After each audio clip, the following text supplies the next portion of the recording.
Chapter 4. Dark Blood. They left at dawn the next day, the Earl there to bid them farewell as they rode out through the gate. Magnus led the column with Hakon by his side.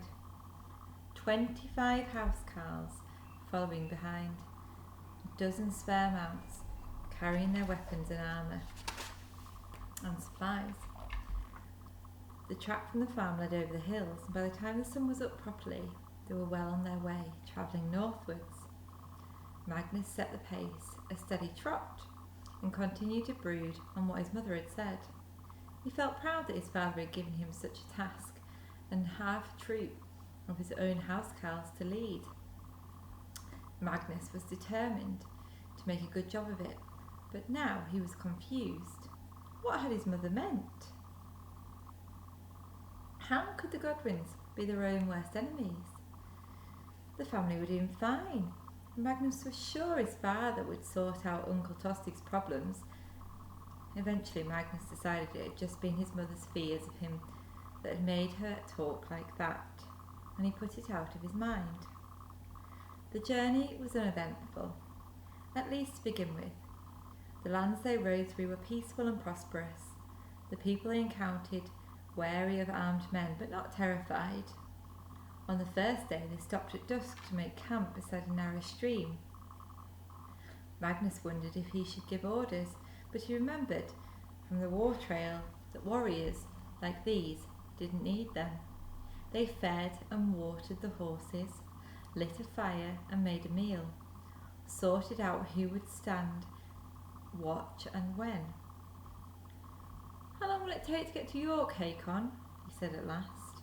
They were sitting together by the fire, the rest of the men spread out in a circle around it, sparks floating in the coils of smoke that rose above them.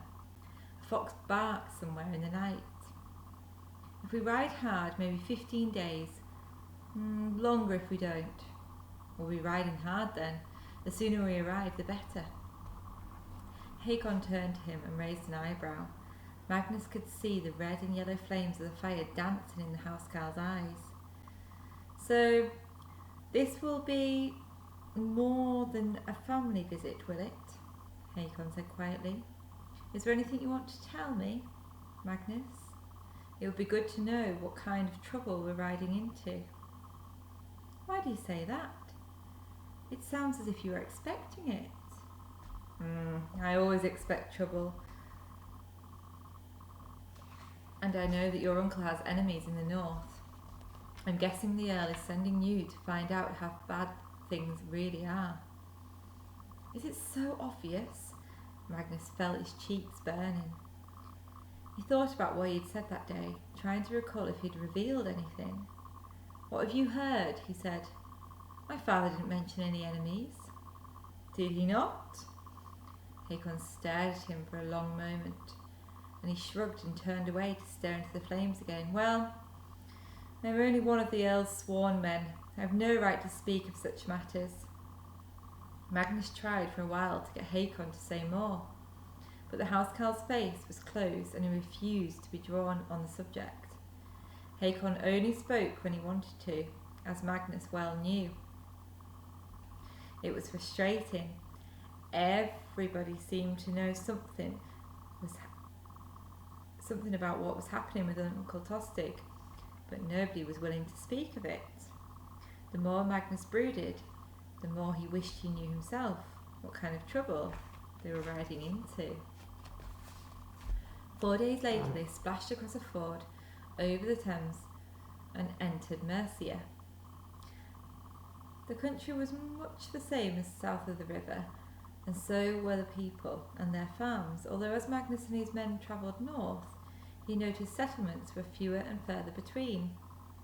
By the 10th day, ploughed fields began to give way to wild moors and hills, and another 5 days brought them to Northumbria, where they followed the Roman road that would take them the last few miles to York. It was covered in dirt, but the old paving stones were beneath the soil, and the road was wide and straight as an arrow. They kept moving northwards, the sun shining on the cloudless afternoon. After a while, Magnus saw a dark smudge of smoke rising into the sky from somewhere ahead. Hakon had seen it too and reined in his horse. He peered into the distance, shielding his eyes from the sun with his hand. "What is it, Hakon?" said Magnus, stopping beside him. "A forest fire?" "No, I'd say it's a farm burning," said Hakon. "It might be raiders." "Do you think so? What should we do?" said Magnus, the words tumbling out of his mouth before he could stop them. He felt his cheeks grow warm with shame in front of Hakon and the men. As their leader, he should know what to do. "Make sure we're ready for whatever we find," Hakon said quietly, and he glanced back at the spare mounts that let his eyes fall on a couple of the men behind. Magnus followed his gaze and understood what Hakon was telling him. "Right, we'll get armed before we go any further," Magnus said in a loud and bold voice as he could. "Then I want you two men to scout ahead, find out what's happened." "An excellent plan, my lord," said Hakon, his face serious, his eyes smiling. They halted, unpacked their weapons and armour from the spare mounts and quickly prepared themselves. Magnus put on his mail shirt and helmet, checked his sword, tucked his axe under his belt.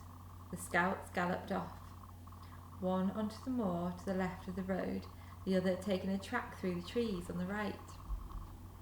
Hakon said to give them a good start, but eventually Magnus led the others, now a line of mail-clad warriors bristling with spear blades and shields, towards the smoke. A mile or so down the road they came to another track. It led up a hill, straight towards the column of smoke, which now filled the sky before them. Magnus looked at Hakon, who nodded, and they took the track of the crest of the hill. Just before they got there, both scouts returned from beyond it and stopped in front of them. "Looks like a raid," said one.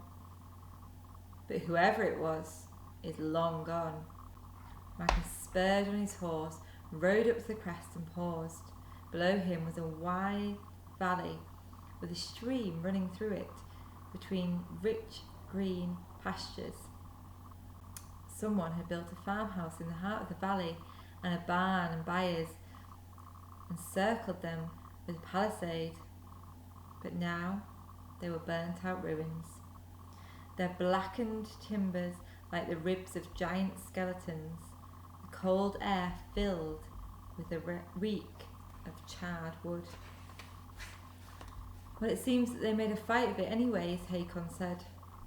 Magnus rode down to the 5 bodies that were lying in the farmyard.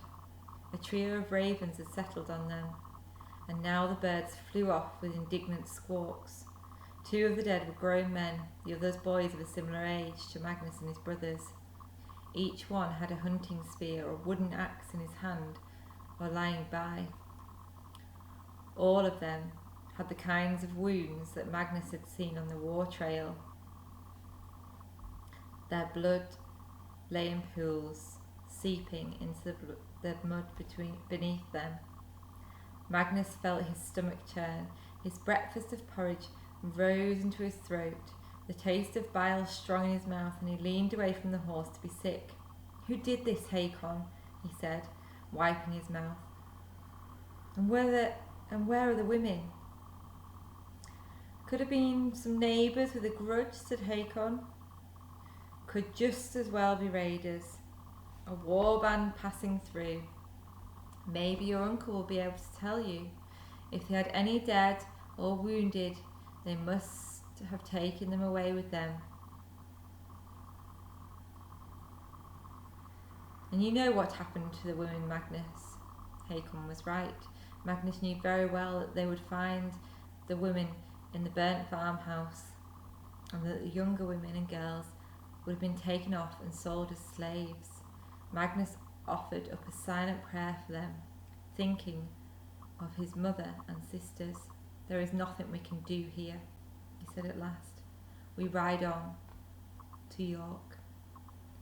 The sun was sinking in a blaze of red over the hills when they arrived, and Magnus saw the city was ringed by the old Roman walls, although in many places They'd been roughly repaired with stone. The wooden gates were shut, and a dozen warriors stared down from the battlements at the top of the tall gatehouse.